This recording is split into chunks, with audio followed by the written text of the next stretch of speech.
ဘင်းအတွက်ချက်ထားတဲ့အမဲသားတွေအသားတွေအဲ့ဒါတွေကိုခွေးကဝင်စားသွားတယ်အဲ့ဒါနောက်နေ့ရောက်တော့ဘင်းရင်ကိုဆက်ကပ်စရာမရှိဒါဟာအသက်ဆုံးရှုံးသည့်အထိရာဇဝတ္တန်တက်နိုင်တဲ့အနေအထားပေါ့အဲ့တော့သူကလည်းမရမကကြံဖန်ရတယ်ဖြစ်ချင်တော့နောက်နေ့ကဥပုပ်နေ့မို့လို့ဈေးပိတ်တယ်တဲ့သွားဝယ်လို့မရအဲ့တော့နဲ့ရတကကဘလို့ကြံလဲဆိုတော့တင်းချိုင်းမှာလက်လက်ဆက်ဆက်မြုပ်ထားတဲ့သူသေးကောင်ကိုညတွင်ချင်းသွားရှာတယ်အဲ့ဒီသူသေးကောင်ရဲ့ပေါင်သားကိုလှီးပြီးတော့ယူလာတာအဲ့ဒါကိုချက်ပြီးတော့ဘင်းရင်ကိုဆက်ကတ်တယ်ဘလူးဘဝမှာဘဝပေါင်းများစွာကျင်လည်ခဲ့တဲ့အဲ့ဒီပြမရကနိကတဲ့အနေအထားဘဝတန်တရားမှာဘီလူဘဝပေါင်းများစွာအဲ့ဒီလူသားကိုယတကချက်ပြီးတော့လဲကတ်လိုက်ရသူရှားဘောကိုတင်လိုက်တယ်အဲ့ဒီအသားတုံးတုံးကို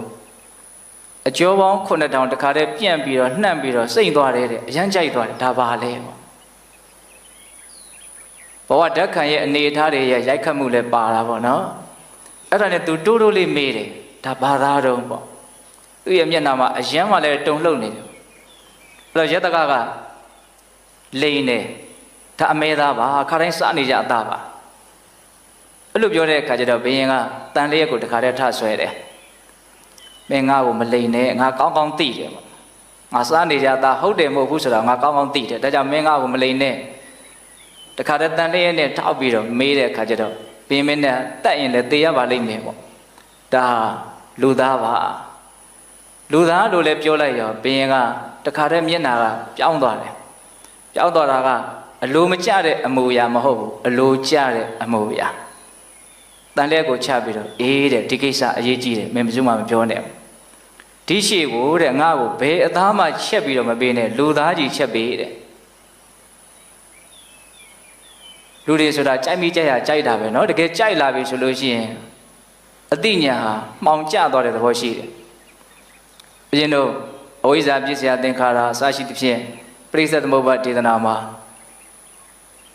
ဘာကြောင့်တတ္တဝါတွေဟာလိုချင်တာလဲလို့မေးရင်မသိလို့လိုချင်တာလို့အလုံးမှတ်သားဖို့တယ်ဒုက္ခသစ္စာကိုမသိလို့လိုချင်တာပေါ့မသိလို့လိုချင်တာကိုပဲလူတွေဟာအတိများရတယ်လိုချင်လို့မသိသွားတာကိုကြတော့စဉ်းစားမိခဲ့တယ်ပေါ့